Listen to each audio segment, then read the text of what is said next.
So most of us in this room are former journalists, and I suspect you all learned, as I did in journalism school, that skepticism is one of the hallmarks of the journalistic profession and personality.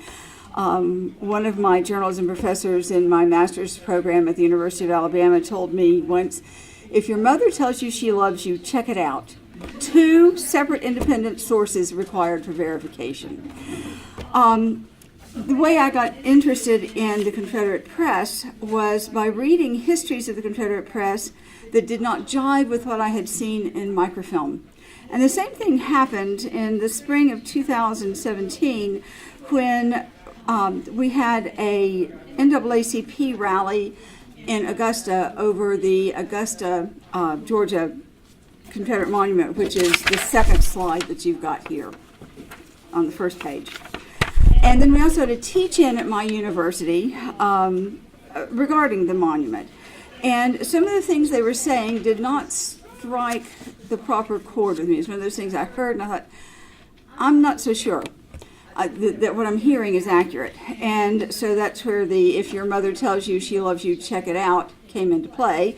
And I did what any enterprising journalist would do. I went to the Augusta University databases, pulled up the Augusta Chronicle database, and looked up what was said about the monument at the time it was created.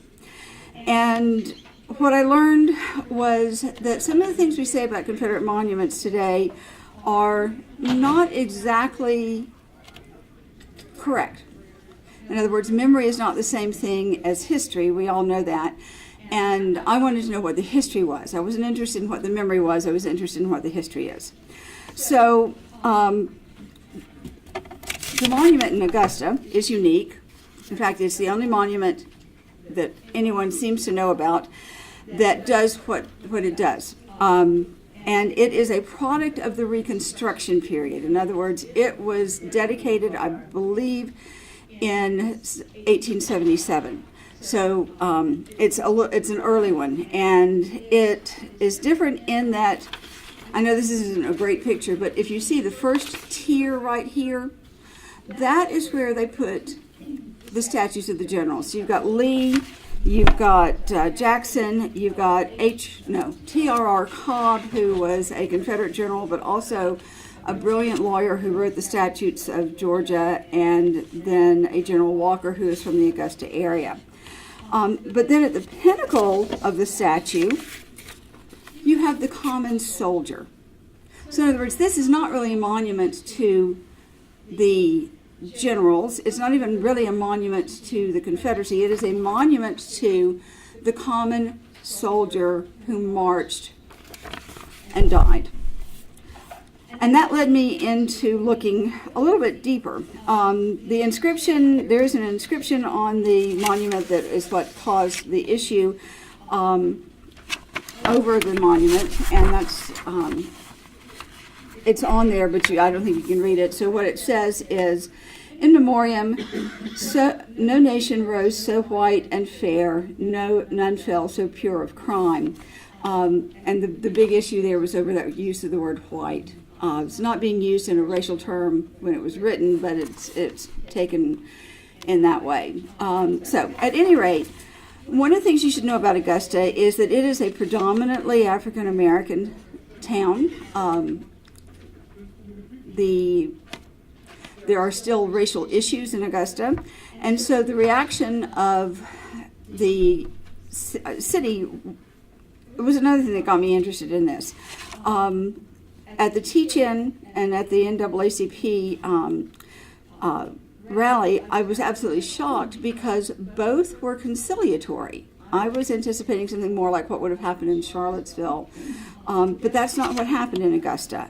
Perhaps the most interesting outcome of this was the Richmond County Commission, we're a combined city and county, has taken no action to date to remove the statue, to ask the legislature to change the law to remove the statue, and even the black commissioners and the black mayor of Richmond County have publicly declined to lead any effort to remove the statue whatsoever.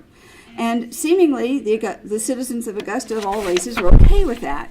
So that intrigued me as well, because that's not the reaction that we anticipated. So I decided it was time to go look at the newspapers, because nobody's fitting their stereotypes, and normally at least somebody fits into a stereotype. And that's also not normal in Augusta for stereotypes not to fit, and I don't mean that in a derisive way, it's just the way that the city of Augusta is. So most issues, you can predict how the county commission is going to handle it. The Confederate Monument issue had me totally flummoxed, and that's what made me get interested in looking at this. So I started digging for some information, and I started with the morgue of the Augusta Chronicle, but I also looked at some other newspapers.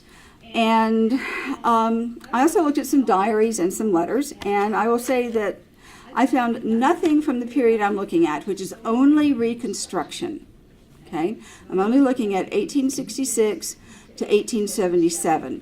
Because that's the immediate post-war period, and I had a little theory in the back of my mind that there might be a little bit of difference between monuments that were put up during Reconstruction and monuments that are put up in the late 19th century, early 20th century by the United Daughters of the Confederacy. And that's what I wanted to check out. So as I was looking at the diaries and the newspapers of the time, I did not find that anger, bitterness, or humiliation among Southerners that I'll just say we are accused of, so much as shock and despair. Those were the overwhelming emotions that I found. The bitterness would come later in the 19th century, as I did jump ahead and read a little bit into the 1890s. But primarily when you start seeing that anger and the humiliation and the bitterness, that's the children and grandchildren of the war generation. If you look on the second page of the handout here, you'll see two old soldiers sitting with their arms around each other. One is in a gray uniform and one is in a blue uniform, so I don't have to tell you who they are. One's Confederate and one is Union, and they are at a soldiers' reunion. I don't have a date on the picture, but I'm presuming sometime late in the 19th century. And that's more, that kind of reconciliation is more of what I found discussed in the newspapers and in the diaries than what we all associate with Confederate monuments. This generation, the war generation, sought reconciliation despite the heavy losses they had suffered. So that was the real undercurrent I saw among those of the war generation. A good example of this is the speech that was given by the Reverend J.L. Giardo at the Charleston Confederate Day Memorial ceremonies in 1871, and you've got the quote here. I'm not going to read it to you, but it's there for you to look at, and you can see what I'm talking about. Extreme Southern bitterness would not emerge for another few decades after the war, and it would be fueled at least in part by the United Daughters of the Confederacy, which was the predecessor organization to an organization whose name I had seen on the monuments, but it had never really struck me to look into them, but it's the Ladies Memorial Association. Which grew out in many places of wartime societies to aid soldiers and soldiers' families. So in this paper, what I'm going to look at is the Ladies Memorial Association, because what I discovered is that they are the creators or the funders of the majority of the Reconstruction era monuments. So that got me a little interested in them and the newspaper coverage of them. And what I really found is that the Ladies Memorial Associations began in 1866 in reaction in part to an October 30th, 1865 General Order Number 65, which established the locations of certain national cemeteries.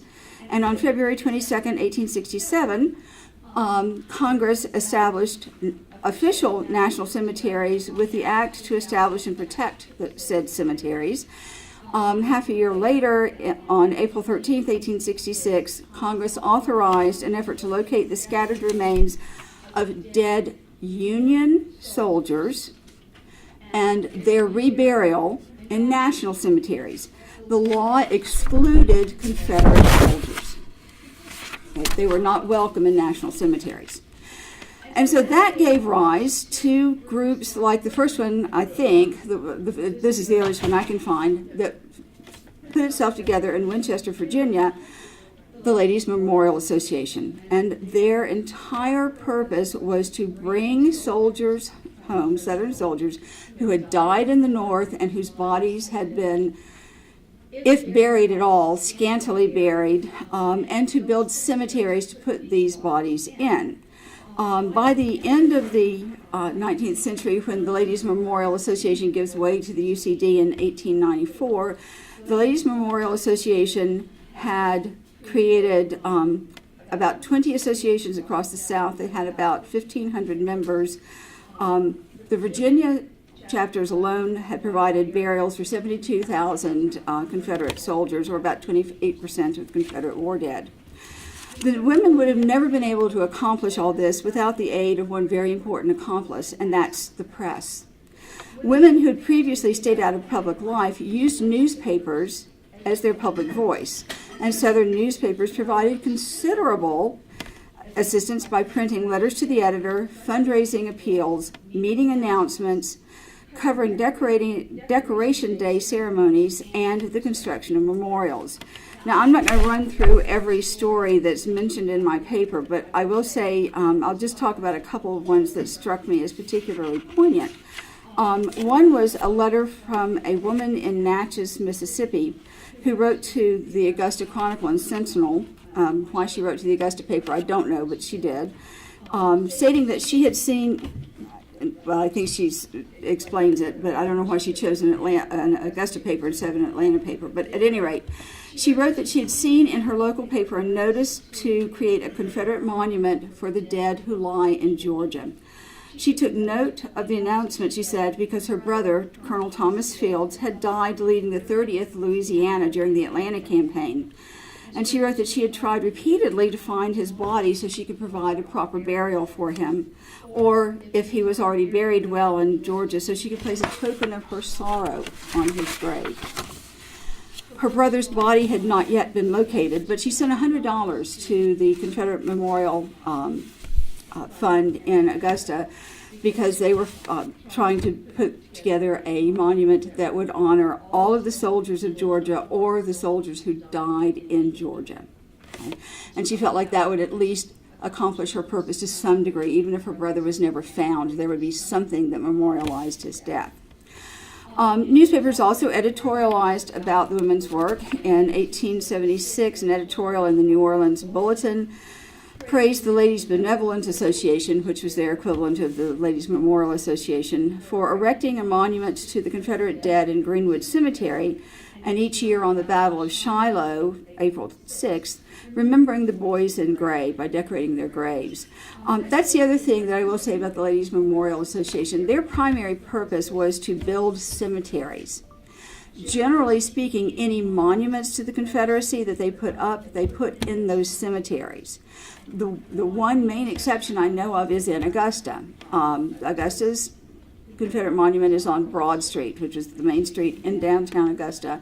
But I also found a article in the Augusta Chronicle that said, okay, so there's been controversy over where we're going to put this monument. The Ladies Memorial Association wants to put it in Magnolia Cemetery, but the people of Augusta want it on Broad Street. And that's the reason it got put on Broad Street, is because the people of Augusta at the time wanted it on Broad Street, not in the Confederate Cemetery in Augusta.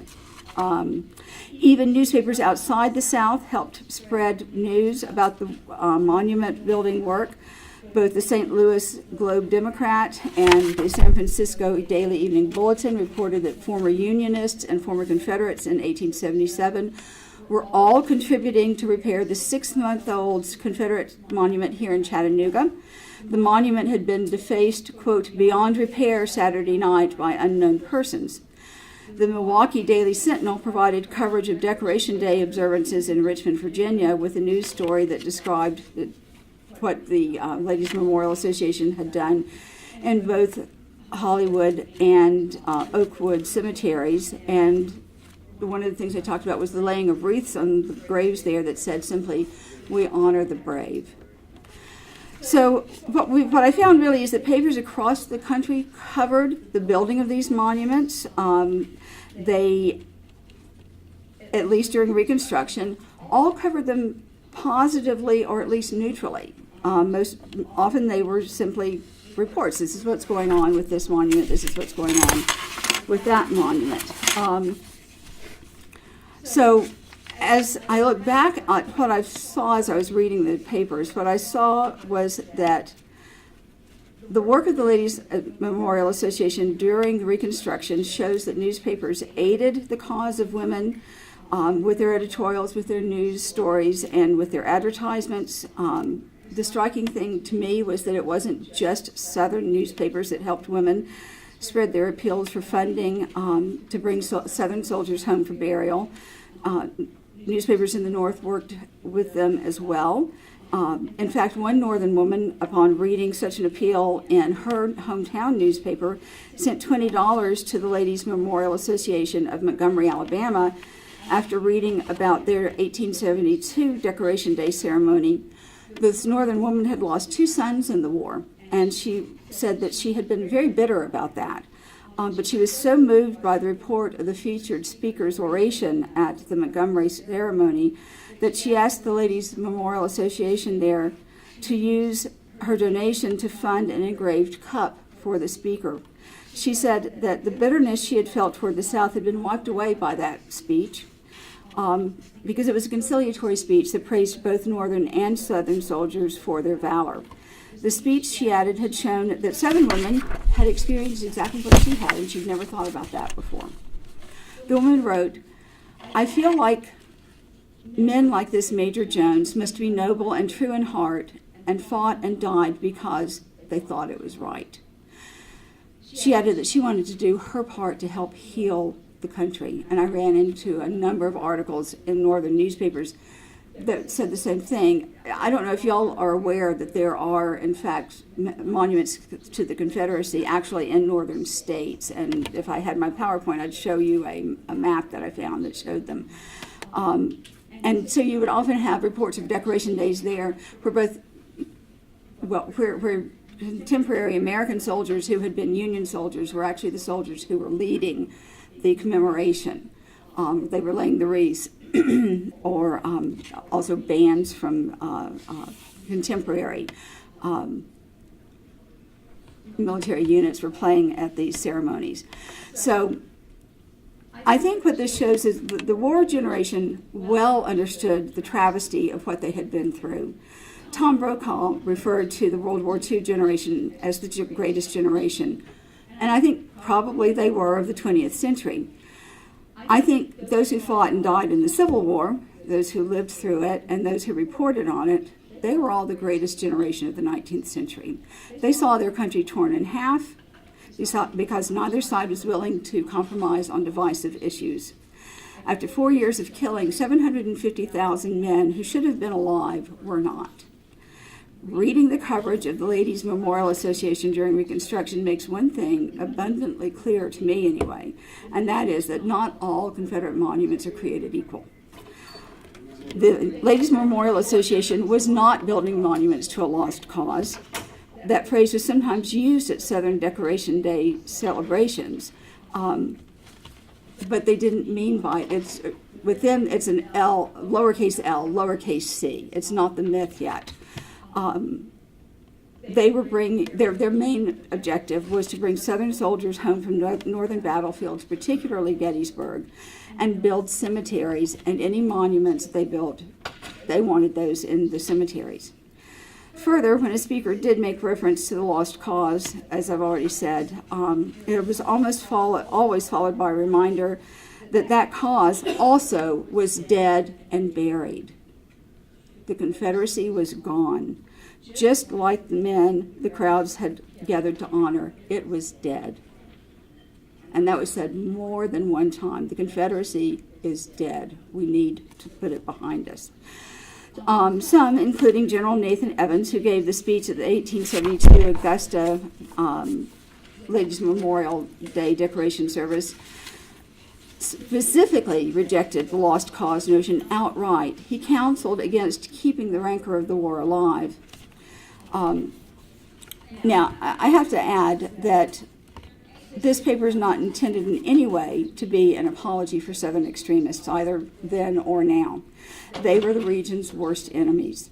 But when it comes to the simple soldier, the man who owned no slaves, as is true for the overwhelming majority of Southerners, who served because someone in authority told him to, the Confederacy had a draft as of February 1862. Soldiers were drafted. They didn't all volunteer.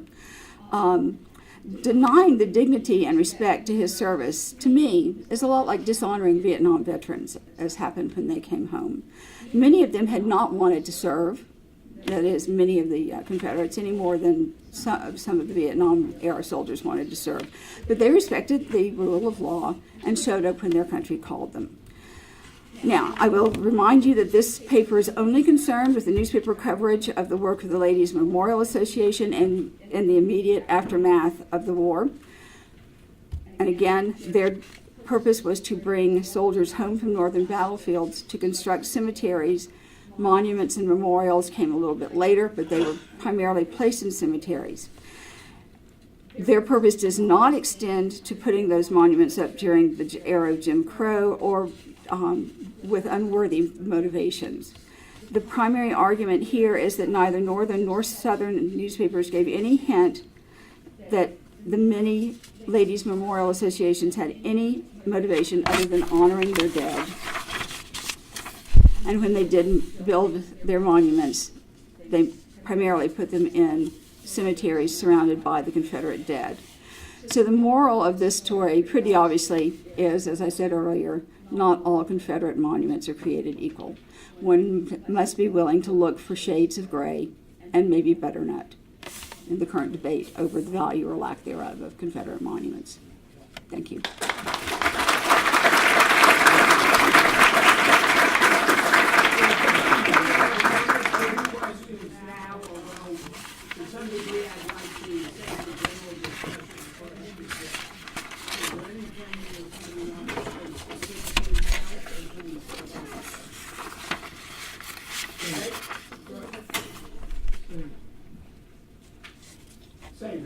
All right, Okay. Let's hear from Jim, and then we'll have, because this is the big topic of our time, right? It is. It is of the nature of memory, right, Civil War memory. This is the topic of our time.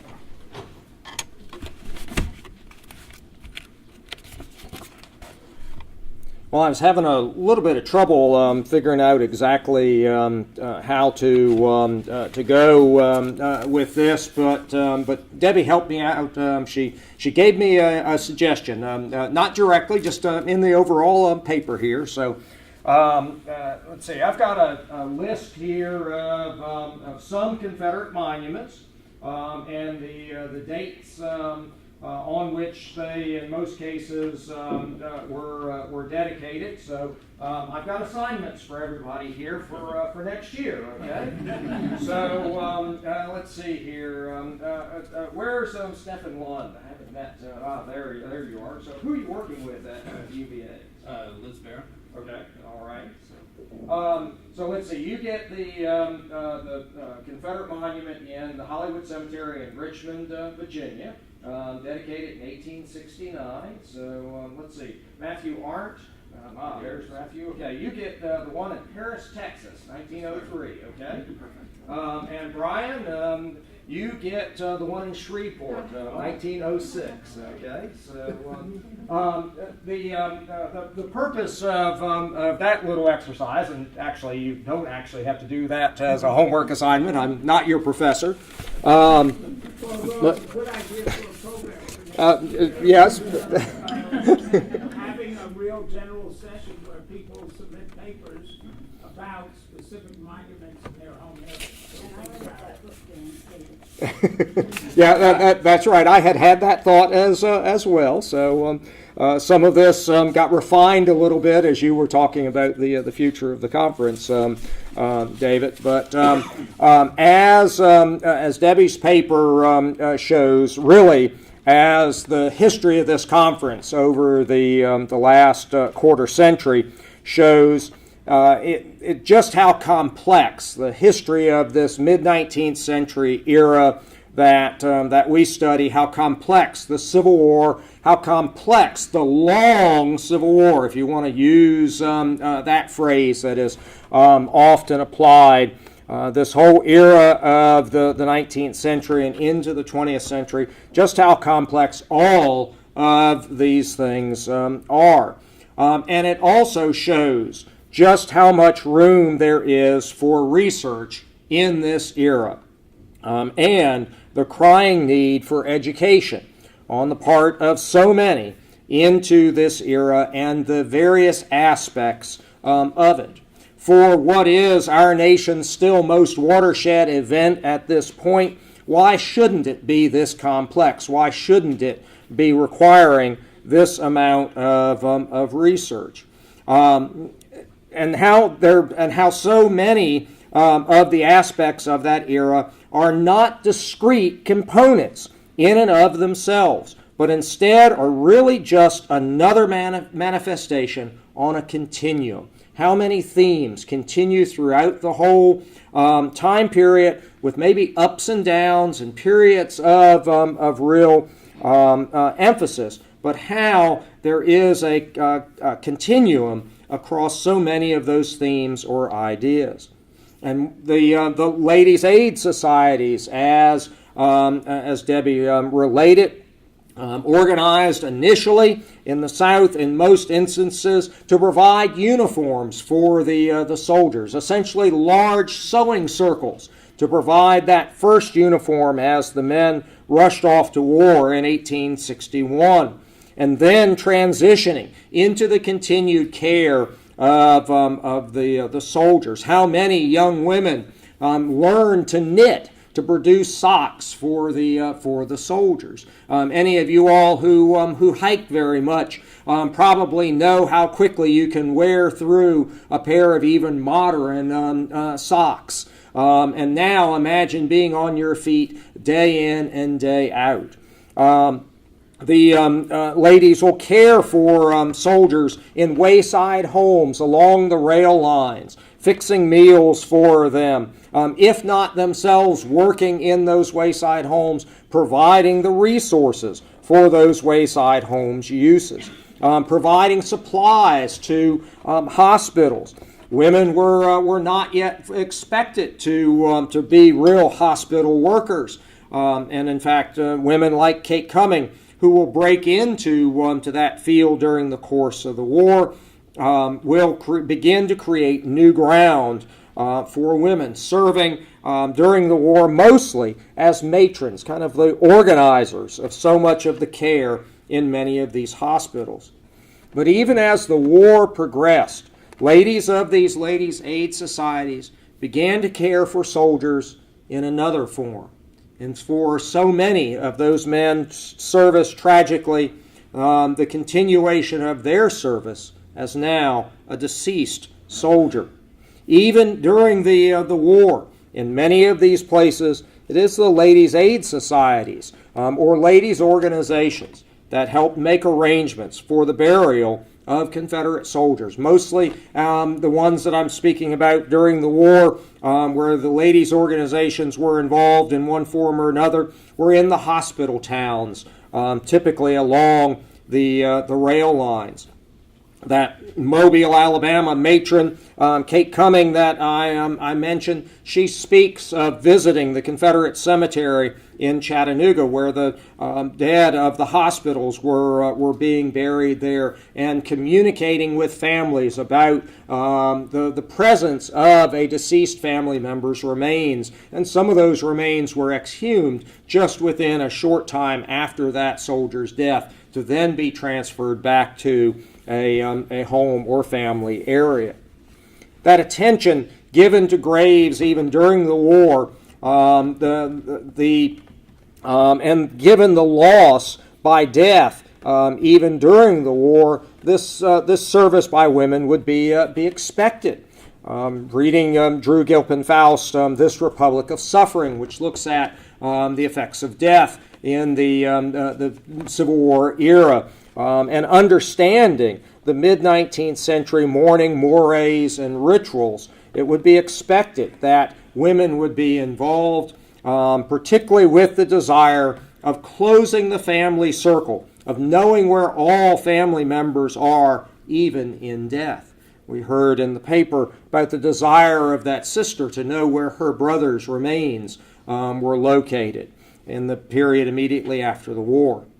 Hence, that at the end of the war in 1865, that the aid societies would move to a focus on protecting the graves of the dead would just be natural, would be expected. A transition that was made without difficulty at all. Ladies' aid societies providing for the soldiers, mostly while living during the war, they became the Ladies' Memorial Associations in the immediate aftermath of the war. As we heard in Debbie's paper, an impetus as much as anything by the development, the expansion of the National Cemetery system within the United States Army, something that began during the war, even somewhat informally, and which became increasingly formalized by a series of acts published as the war ends in the immediate post-war period. The need for, or the possibility of women moving into to this area in the immediate post-war period was certainly there. And there was very definitely a need for it. Large areas of Virginia, Tennessee, and Georgia could be said to, in many ways, be just simply a large, unorganized cemetery. Dead were buried, but in farm field fence corners and gardens, and at the base of distinctive trees scattered over much of the area that had seen heavy fighting. And with the return of soldiers from the ranks at the end of the war and the resumption of agriculture on a larger scale, many soldiers' graves on battlefields quickly seemed to be endangered, even if the identities of those interred were not already endangered by simply the ravages of time, wearing away whatever marks that appeared on the graves. And in that summer of 1865, there were people who traveled to the scenes of many of these battlefields and made reports published in newspapers of the graves they saw at different places in an effort to try to communicate to families that a lost family member is known to be buried here, giving references and landmarks to where those burials were. One of these ladies' memorial associations, the one organized in Marietta, Georgia, will get an appropriation from the Georgia General Assembly. And in 3 major efforts, using that state appropriated money, coordinating and hiring contractors, they will scour the scenes of the engagements in North Georgia all the way here to Chattanooga, onto the Chickamauga battlefield, onto Lookout Mountain and Missionary Ridge, and move hundreds of soldiers' graves to Marietta. Today, there were 3 big removal periods, 2 of them in 1867, the second in 1867 in October of that year, and then a third big removal in 1869. Roughly 3,000 sets of remains would join those that are already buried in that cemetery in Marietta, a cemetery that initially came into existence as a result of a railroad accident as the Confederate Army sent troops to reinforce the Confederate Army in the struggle for Chattanooga. And then as subsequently Marietta became a key hospital center, and hospitals were located there in the latter part of 1863 and into 1864. The creation of this cemetery in Marietta is why today, as you visit the Chickamauga battlefield and the Lookout Mountain and Missionary Ridge battlefields, you do not find Confederate cemeteries. Now, some of you all will quickly think, wait a minute, I have seen Confederate cemeteries in the Chattanooga area. In fact, you, Ogden, have taken me a couple of times into the one across Old Fifth Street or Vine Street there by the side of the university. And there's another out along I-75 at Bonnie Oaks. Both of those are hospital cemeteries from the time when Chattanooga was a major Confederate hospital center. And in fact, the one by the University of Tennessee at Chattanooga campus is actually in its second location. The original burial place was down literally on the banks of the Tennessee River. And the flooding of that river forced the movement of those graves basically just upslope from where they had been initially interred. And the monument that Debbie gave a little information about from the newspaper coverage, that monument stands in that cemetery. Many of you all who have attended in the past and have gone on some of my tours, and those who have heard my talk last year about monuments know that a purposeful show of reconciliation and reunion is a major theme in the establishment of the National Military Park. The establishment of the National Military Park is the late 1880s, the early 1890s. And certainly by that time, reconciliation and reunification are major themes. I think on some of our tours in the past, I've probably pointed some of that symbolism out on the Kentucky Monument, on the Chickamauga battlefield, where Union and Confederate flags are intertwined on a monument erected by a state that had troops on both sides. Or perhaps the most widely recognized symbols of that reconciliation and reunification, the two figures on the top of the New York Monument in the Point Park area on the Lookout Mountain battlefield. A Union veteran and a Confederate veteran, looking a little younger than those in that picture that Debbie included in her PowerPoint, but still obviously veterans in the post-war period, draped in the United States flag and clasping hands.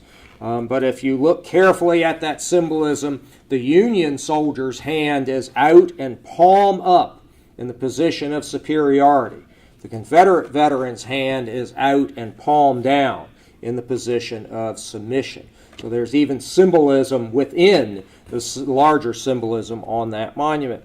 But as Debbie shows, even in that late 1860s and early 1870s time period, you begin to see some of the ideas, the rhetoric, the discussion of reconciliation and reunification.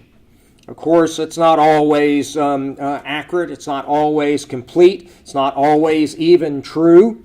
Much of it was done for a very purposeful show, not so much for the nation, but for the world, particularly by the 1880s and 1890s.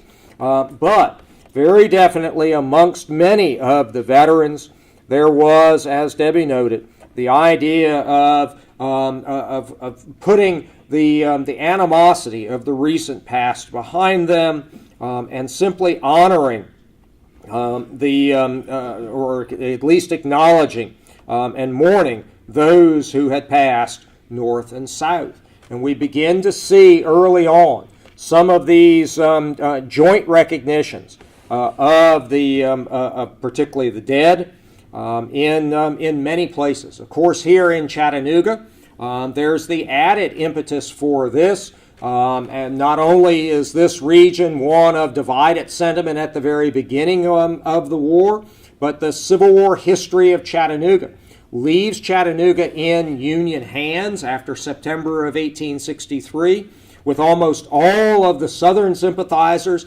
displaced by the early days of September 1863. And Chattanooga, as the war comes to a close, is very much a Union or Northern town. And that will continue in the post-war period as Chattanooga begins to recover and begins to expand towards becoming that dynamo of Dixie that Chattanooga will be known as in the 20th century. Many of the Southern sympathizers will return, but they are no longer in the positions of political, economic, and social control within the communities. But because they are present, they will be able to begin to honor their dead, making arrangements to move those graves, as I mentioned, up from the banks of the Tennessee River, and then early on, as we see, erect that monument in the cemetery there amongst those dead. Increasingly connected with the sense of reconciliation and reunification is a growing focus on simply honoring the sacrifice, the gallantry, the bravery of the common soldier. And so often you do see not a great general on many of these early monuments, but instead the depiction of just a common soldier, the soldier in the ranks. As Debbie shows, the heavy emphasis on honoring, even just protecting the dead, given the toll of the war, is a major influence for the majority of the earliest Confederate monuments. But that the later reconciliation and reunification theme can already be seen. That this subject has a long and varied history far beyond what has most often been heard of late is illustrated by this paper. That it is a subject that requires, ideally demands, more research and certainly more interpretation, more education is clearly evident as well. Only with research and education can there perhaps be informed debate and community resolutions as the debate rises over the future of a given feature. And that the newspapers may be today the most complete record of at least the initial motives behind the erection of a given monument or memorial. They record in so many cases not only the speeches that were given at the time of the dedication, but also the whole process of developing that memorial, from conception to dedication. And very often, that is a protracted time period. Given the economic disruption of the war in so much of the South, some of these fundraising efforts to erect these monuments would stretch over 5 years or even 10 years' time. And in many of these instances, there is enough time difference between that initial conception and the time of dedication that you might have speeches with a different tone given at the time of dedication from what was expressed by those who conceived that idea initially back those earlier years. And even within the history of an individual monument, I think it's sometimes very important that you look at that whole trend, that whole period of its development and dedication. And today, for better or for worse, the newspapers may be our best source to provide us these insights into what is the real history of a given commemorative feature. Not just necessarily a Civil War monument, but really in many cases across the country, so many other memorials that are erected in our public spaces, some of which have become points of contention here in recent years as well. And of course, is related to this is sometimes the debate over new potential memorials that might be erected.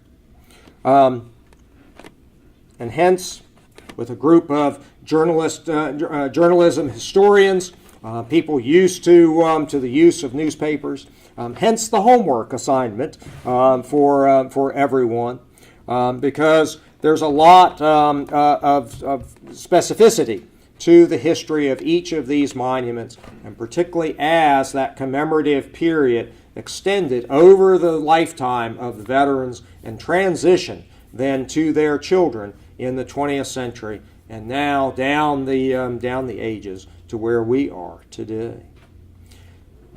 Thank you.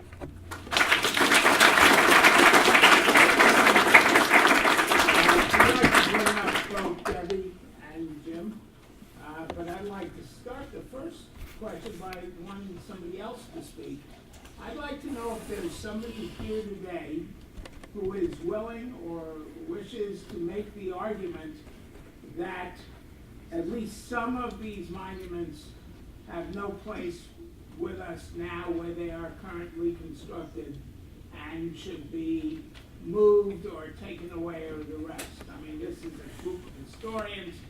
Maybe historians are not normally. We're not regular normal at all. But this is the argument today, and I am wishing to hear if we can have somebody, if there is somebody in the room who will espouse that argument. I'll take the devil's advocate. I went and saw Nathan Bedford Forrest on his horse in Memphis before it went away. It's a magnificent statue. The horse is wonderful. But that was built there in a black neighborhood as a manner of intimidation. That's where Forrest and his wife were both carried. And so Reinterred to that spot. Reinterred to that spot from their initial interments in Elmwood Cemetery. Let's say it's the. So I was trying to remember here. Well, actually, no, I don't have. Oh, wait a minute. The Forest Monument is dedicated in 1905. But it's to reinforce segregation and to keep people in their place, remind them of the heroic Southern Confederate leaders. And of Nathan Bedford Forrest, of course, is not exactly a symbol for integration and for voting rights, let's say. So there's one we could get rid of. I would not. It's gone. It is gone. Yeah, it is gone, so I'm advocating that. Where is it now? Well, the park, I'm from, so anyway, the park itself, what happened was that the city council and the mayor approved for a nonprofit group that was put together by, I think, the former district attorney in Memphis. But anyway, a group of young black professional men formed this group and purchased the park from the city to be redeveloped as a neighborhood community place. And so the minute they took possession, that night, the cranes came out and they lifted the horse off of and the statue off of the pedestal and took it off to a warehouse type area, which the last I heard, some vandals had spray painted it pink. Yeah, Well, that's sad because of the beautiful horse. Yeah. But anyway. It is, but the question that, I don't know, somebody else may know, the question was arisen about what to do with the bodies. I was going to ask you that. As a grave. And most Memphians think that it should go back to Elmwood Cemetery is where they were originally buried. And that was the argument over the years when I was growing up, is that, oh, it's a grave, that's where they were buried. You had to tell people, that's not where they were originally buried. They've been moved. And I think it speaks, I think, Debbie, y'all make such a good point about the fact that motivation in the early 20th century was quite different. And that's what we need to have the discussion about, is they are not all the same. Right. Now, I could never defend Yes.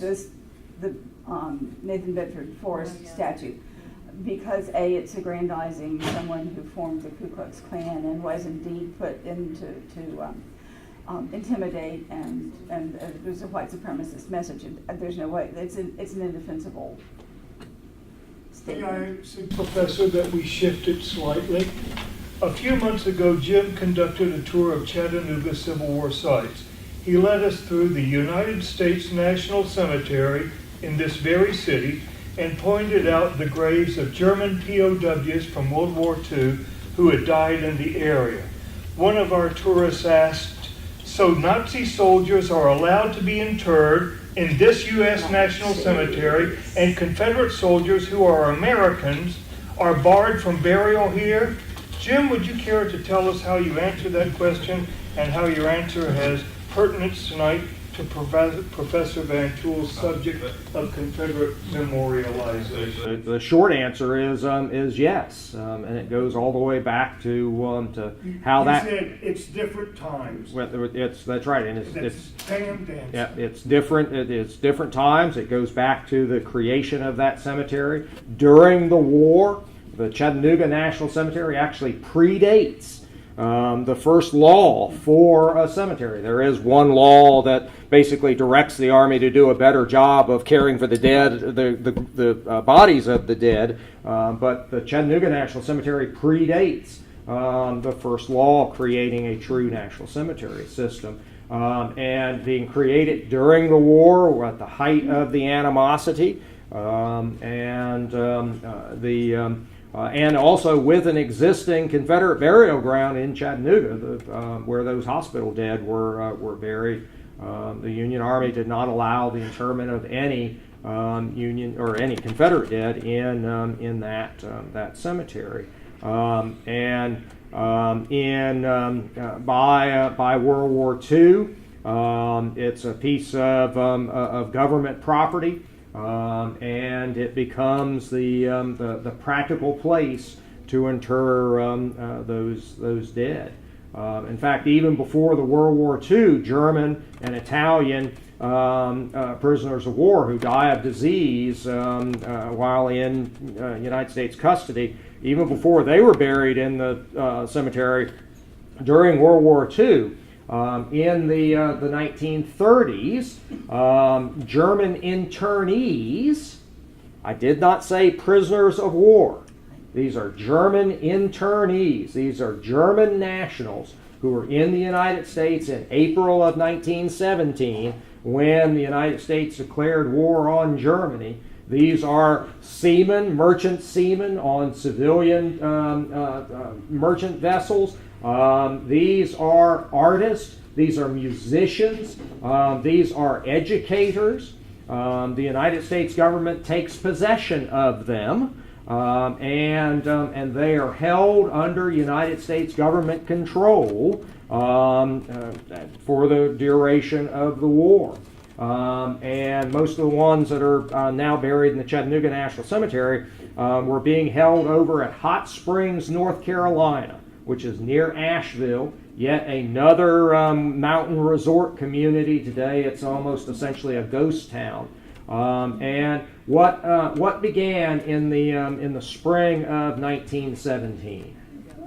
The influenza epidemic.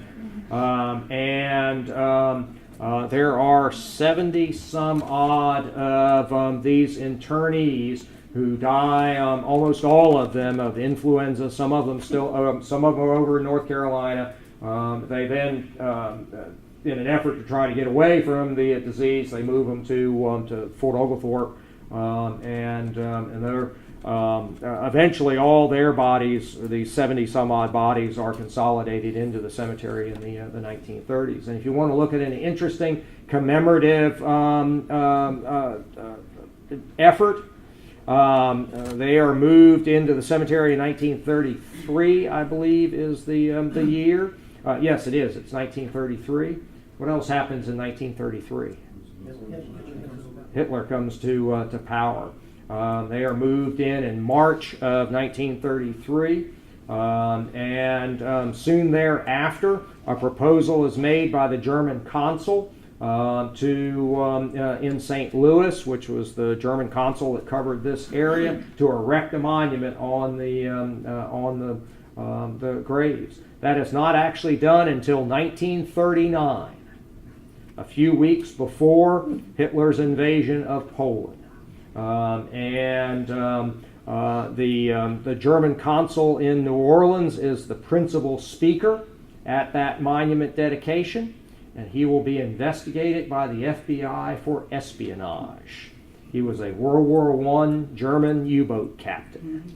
And so, if you want to talk about meaning and interpretation, and there are a whole bunch of things in that story which could go beyond as well. So, I'll go with I Tom do first. considerable research in the African American press, and one thing that a room of all white people, the only people of color are students who are maybe holding their tongues while they're thinking about this. We don't know what it looks like when you're an African American to have a statue, whether it's on Lookout Mountain, or not Lookout Mountain, Stone Mountain. Stone Mountain, Georgia, what it looks like to have some sort of intimidation, whether it's the Klan or whatever. And when we perpetuate, and I'm a historian, and I don't believe in whitewashing, pardon the rather irony of that term, what to me may not seem particularly worrisome has an entirely different effect on people who were enslaved for 300 years in this country. So it's a very difficult question how to do it. In my hometown in Western Illinois, where I was born, down to the present, the oldest continuous landowner is descendants of freed slaves. My town was founded on the basis that temperance and abolition, and yet on Veterans Day and on Memorial Day in North Cemetery, again a little irony, there is one Confederate battle flag that marks the grave of someone that eventually came to my hometown in the 1870s and died. This is far more complex than just whether or not we want to destroy Chapel Hill, for instance, Silent Sam. Okay, could we talk about Silent Sam? Because that one's, they're making the decision, and I don't want to put Professor Shaw on the spot, but we do have somebody here from Chapel Hill, and I know they're making a decision this week about whether to put it back. So, I mean, to me, as someone who lives an hour away from there and who's seen a lot of it, and I don't see how we can possibly put that statue back up when the student body is almost universally opposed to it, and when it's seen as not only as a marker of this kind of white supremacy, but also it's a matter of student safety now, because there's been all sorts of threats to the students who've been opposed to the removal of the statue. But you walk into Memorial Hall on the UNC Chapel Hill campus, where I got 3 degrees, and there's walls of memorials to Confederate soldiers. On the music building, there are exterior memorials to the Confederate dead who had attended Chapel Hill.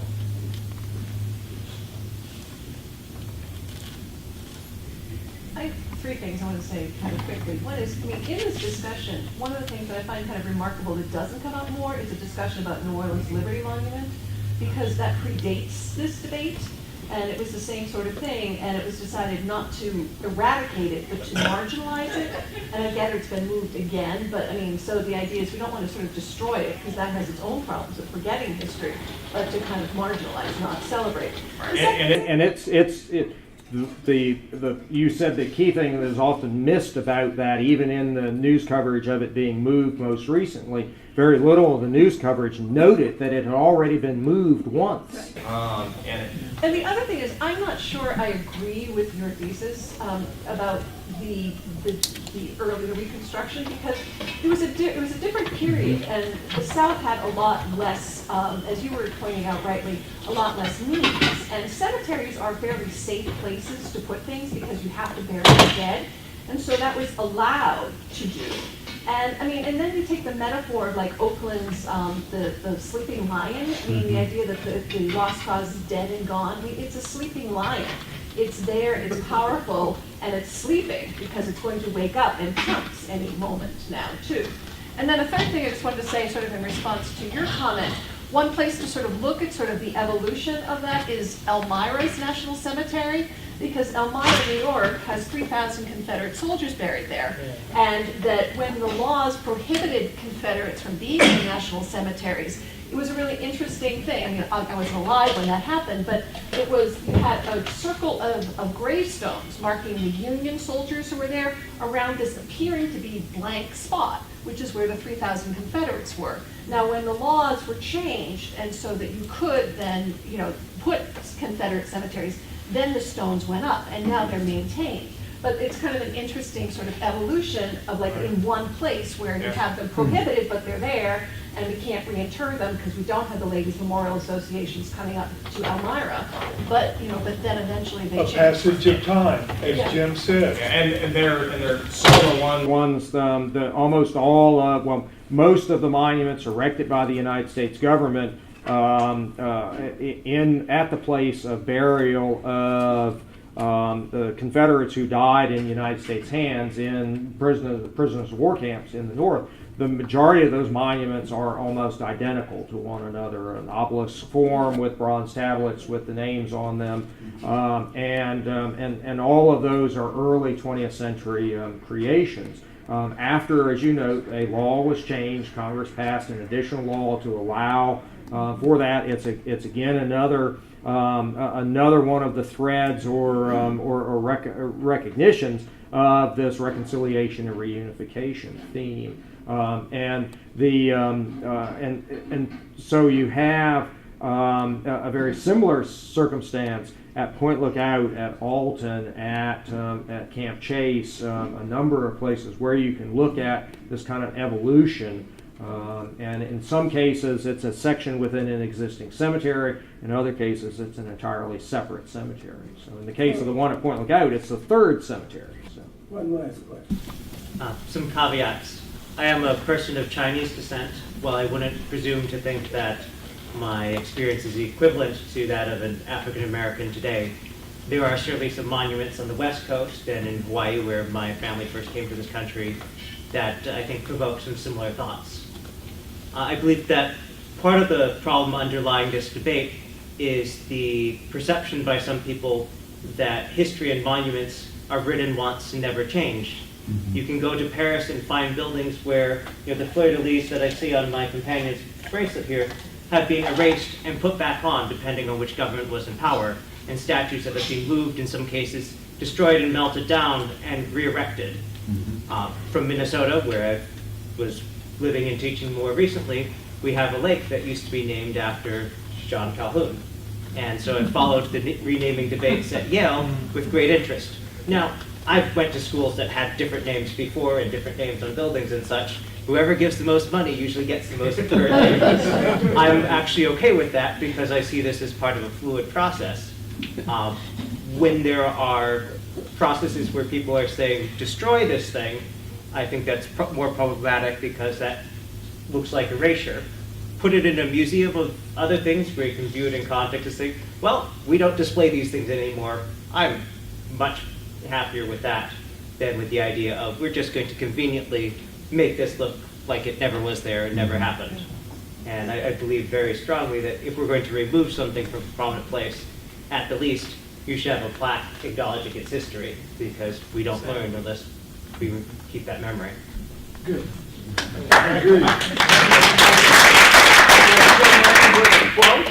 Well, actually, I do. And Debbie, when you started your talk, I remembered seeing this earlier today as I was getting some stuff together, and I forgot to then go and look at your footnote. You may have figured this out.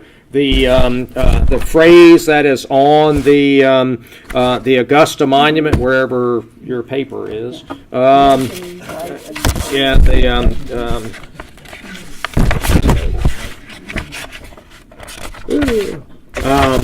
Let's see. No nation rose so white and fair, none fell so pure of crime. Did you figure out where that came from? No. Okay. I stumbled upon that earlier today. That is one of the lines written by Philip Stanhope Worsley, an English poet whose translation of the Iliad was published in 1865. No nation rose so white and fair, none fell so pure of crime. So it's from an Englishman's 1865 translation of the Iliad. So he's writing about Troy and not about the Confederacy. Right. Yeah. So it's from classical literature, and of course, I guess we could go to a classics conference and find out how good his translation of ancient Greek was. Well, to really set out to have a very informative and serious talk on this topic. As the press blew it up into that, I think we have given exactly that, probably the best talk that I've heard about this subject in the last year. And so now I want to thank these folks.